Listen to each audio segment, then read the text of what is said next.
elle ne serait pas pure si on a mélangé notre enseignement en elle. Donc, comme elle est pure par l'enseignement de qui? Des apôtres.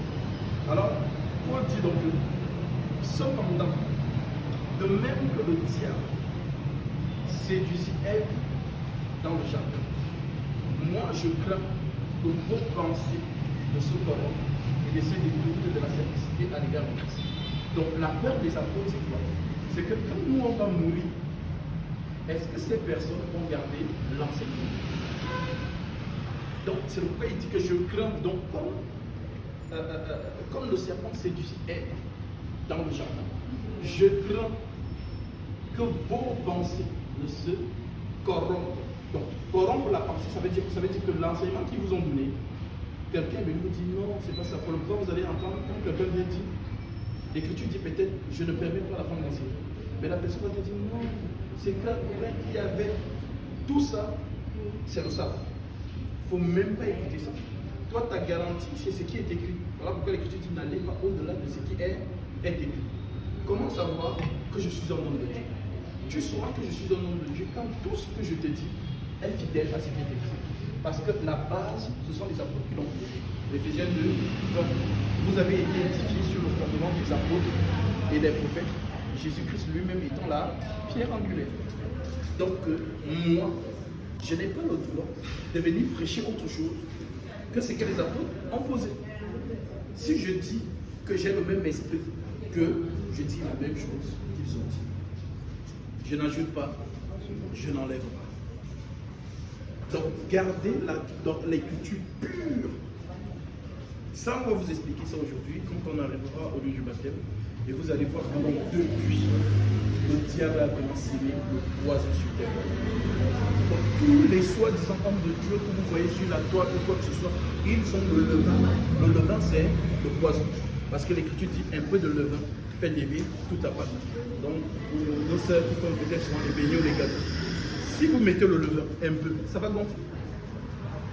Donc, dans les choses de Dieu, il n'y a pas un peu de mensonge et beaucoup de vérité. Ou un peu de vérité et beaucoup de mensonge. Donc, c'est soit tout est vrai, soit tout est faux. Parce que le diable, lorsqu'il vient séduire, il vient avec les Écritures. Mais comment sauras-tu qu'il a ajouté le levain si tu ne lis pas? Voilà pourquoi le devoir premier donc ici, c'est de lire. Tu lis pourquoi? Tu ne lis pas pour peut-être avoir des révélations. Parce que la révélation est donnée au ministère. C'est le ministère qui vous enseigne. Maintenant, toi, tu lis pour que lorsque le diable viendra te dire autre chose, tu vas dire non, l'écriture dit. Et ça, si toi et l'écriture vous êtes un, même si tu es à la maison, tu es dans l'église de Jésus-Christ. Tu n'as pas besoin de te déplacer dans ces sépulcres blanchis-là. Voilà, les soi-disant églises, bâtiments, tu n'as pas besoin. Vous pouvez, quand vous êtes dans comme par exemple là, nous sommes dans un bâtiment, et nous sommes un dans l'écriture. C'est l'écriture qui fait de nous un. Voilà pourquoi Jésus dit, comme toi et moi, nous sommes un, afin qu'eux aussi soient un comme nous. Mais nous sommes un comment? Par l'écriture. Donc ça veut dire que si l'écriture dit une chose, nous tous nous disons la même chose. C'est ça qui fait de nous un dans le Seigneur. Donc on va rappeler ça et vous allez comprendre que franchement, c'est une grâce pour vous de revenir et vous placer sur le roc. Parce que beaucoup de gens ont quitté le roc. Mais à cause de qui? À cause des faux hommes de Dieu. Un homme tel que je suis là, l'homme ne parle que par deux esprits. Soit l'esprit de Dieu, soit l'esprit de Satan. Donc jamais écoutez l'homme par l'apparence. Non. Vous l'écoutez toujours à la lumière de l'écriture. Et maintenant, comme le Seigneur m'a fait grâce, m'a donné l'onction du ministère, de la parole, comment je sais si quelqu'un est de Dieu? Et si quelqu'un peut le lire, 1 Jean chapitre 4, verset 6. S'il vous plaît. 1 Jean 4, 6. C'est-à-dire que le ministère de Christ reconnaît les enfants de Dieu. Et les enfants de Dieu les reconnaissent aussi. Donc vous allez voir, dans cette écriture, on vous dit, oui, nous sommes de Dieu. Celui qui connaît Dieu nous écoute. Celui qui n'est pas de Dieu n'y a pas de Dieu ne nous écoute pas. C'est par là que nous connaissons l'esprit de la vérité et l'esprit de l'erreur. Donc celui qui est de Dieu nous écoute. Mais pourquoi il nous écoute? Parce que nous avons le ministère de la parole et nous disons les paroles du Christ. Donc si cet esprit t'influence, ça veut dire que tu vas écouter les paroles. Mais si cet esprit ne t'influence pas, tu ne vas pas nous écouter. Et c'est là où nous connaissons l'esprit de l'erreur et l'esprit de Dieu. Voilà comment les apôtres marchaient. Donc l'enseignement qu'on vous donne, c'est l'enseignement des apôtres. Pas l'enseignement d'un homme, pas l'enseignement de Gazi, comme ceci. L'enseignement des apôtres. Parce que c'est cet enseignement-là qui vous prépare pour l'enlèvement. Parce que l'époux, nous sommes fiancés. Il dit, je vous ai fiancé en un seul époux. Donc pour l'instant, nous ne sommes pas encore mariés. Nous sommes fiancés. Mais il nous a fiancés comment? Parce que quand tu fiances une femme, c'est la dot. Juste à ce que tu la prennes pour l'amener à la maison. Donc Christ nous a dotés. Et quand il nous dote, il laisse quoi? Il dit à sa femme, ne t'inquiète pas, je vais revenir. Mais il va revenir comment? La femme va lui dire, mais avant de revenir, donne-moi la preuve que tu vas revenir. C'est ce qui s'est passé entre Judas et Tamar. Vous connaissez l'histoire? Judas et Tamar. Oui, oui. A dit, Judas avait 3 fils, Sheila, ainsi de suite. L'aîné est mort, le junior est mort et le cadet est resté. Maintenant, Tamar, elle était déjà âgée. Parce que la loi juive dit que si un frère meurt, le frère doit conserver l'héritage, la postérité de son frère qui est décédé. Maintenant, Tamar va donc auprès de Judas en disant que donne-moi ton fils Sheila. Et Judas lui l'a peur parce qu'il dit que l'aîné est mort. Comme par hasard, celui qui suit l'aîné est aussi mort. Si je donne Sheila qui est encore petit, il va aussi mourir. Donc je préfère ne pas donner. Donc il va se jouer. Il va retarder les choses et pourtant Tamar est dans son droit. Maintenant, comme Tamar voyait qu'on ne lui a pas donné le dernier, qu'est-ce qu'elle va faire? Elle va entendre que Judas arrive dans la ville. Elle va donc aller s'habiller comme une prostituée. Lorsqu'elle s'habille comme une prostituée, elle attend. Elle voit donc ces hommes-là. Judas vient vers elle en disant, laisse-moi coucher avec toi et je te donnerai, voilà, quelque chose. Et la fille dit que qu'est-ce qui me prouve que tu vas me donner? Qu'est-ce qui me prouve que tu vas m'envoyer? Et Judas couche avec elle. Judas l'enceinte sans savoir que c'est sa fille. Elle s'appelle fille Tamar. Il ne savait pas. Donc ça, quand on lit en français, on a l'impression que c'est un peu bizarre. Mais là, ce sont des mouvements prophétiques. Toute écriture converge avec Christ. Donc, Judas, c'est qui? C'est le Seigneur Jésus-Christ. Tamar, c'est qui? C'est nous, la prostituée. Voilà pourquoi il disait, les prostituées vous dévanceront dans le royaume des cieux. Maintenant, la prostituée est enceinte. Voilà pourquoi donc, Judas maintenant, la prostituée lui dit que non, prouve-moi que tu vas revenir en me donnant quelque chose. Et Judas dit, là pour l'instant, je n'ai rien à te donner. Maintenant, Judas a un bâton. Et vous connaissez la prophétie, l'Écriture dit, le bâton ne s'éloignera point de Judas. Le bâton, c'est le commandement. Le bâton ne s'éloignera pas de Judas, ni ses pieds souverains, de ses pieds souverains. Si quelqu'un peut nous lire ça, Genèse 49. Voilà, verset 8. Genèse 49, verset 8.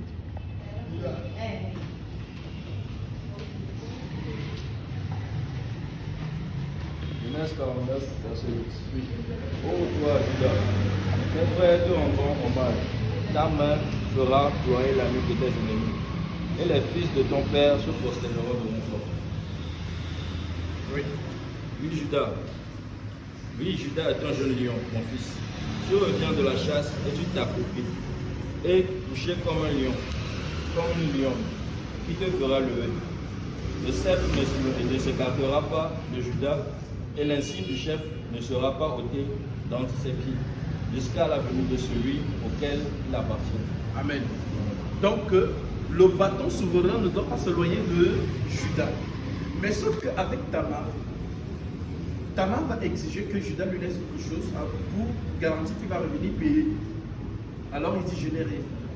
Mais je te donne le bâton, le cachet et le cordon. il a donné ça, ces trois choses à la prostituée. Maintenant, Judas part. Lorsqu'il envoie le bétail qu'il avait promis, on dit que non, il n'y a jamais eu de prostituée ici. Maintenant, on informe que Tamar, ta fille, s'est prostituée et elle est tombée enceinte. Judas furieux, il vient dire, elle a été adultère, il faut qu'on la tue, parce que c'est la loi en Israël. Maintenant, selon le Lévitique chapitre 20, verset 10, maintenant, lorsque on la plante pour la brûler, elle dit, celui à qui appartient ces trois choses, c'est celui-là dont je suis enceinte. Maintenant, elle apporte les trois choses, que la personne qui a ces choses les reconnaisse. C'est là où Judas reconnaît son bâton, son cachet et son corps. Et il comprend que c'était sa fille. Et il se souvient que elle a raison parce que je devais lui donner Sheila, mais je n'ai pas donné. Donc, Judas n'a pas le bâton.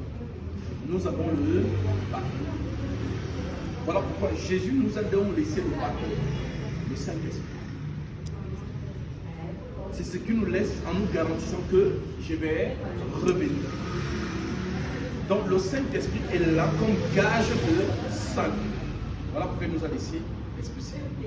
Maintenant, l'Esprit Saint aujourd'hui est là pour nous apprêter. On apprête la Marie, on vient de voir une Marie qui passait. L'Esprit Saint est là pour apprêter la Marie.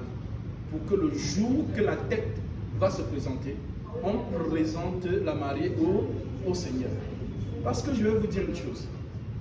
Lorsqu'on coupe la tête de Jean-Baptiste, ça parle du Seigneur. Le corps est resté. La tête, on est parti avec. Voilà pourquoi la femme, donc Hérodias et sa fille ont demandé la tête de Jean-Baptiste. Donc, aujourd'hui, nous sommes membres du corps de Christ. Donc, le corps est là. La tête n'est pas là. Donc, tout morceau de ce corps-là doit être réuni. Jésus ne peut jamais redescendre sur terre tant qu'il manque l'orteil. Ça veut dire que s'il y a tout le corps et qu'il manque seulement le petit orteil là, il ne revient pas. Voilà pourquoi aucun membre de son corps ne va rester. Il doit réunir tous ses membres avant de descendre. Voilà comment il nous permet justement d'aller de ville en ville pour rassembler les membres. Acte 18, verset 9.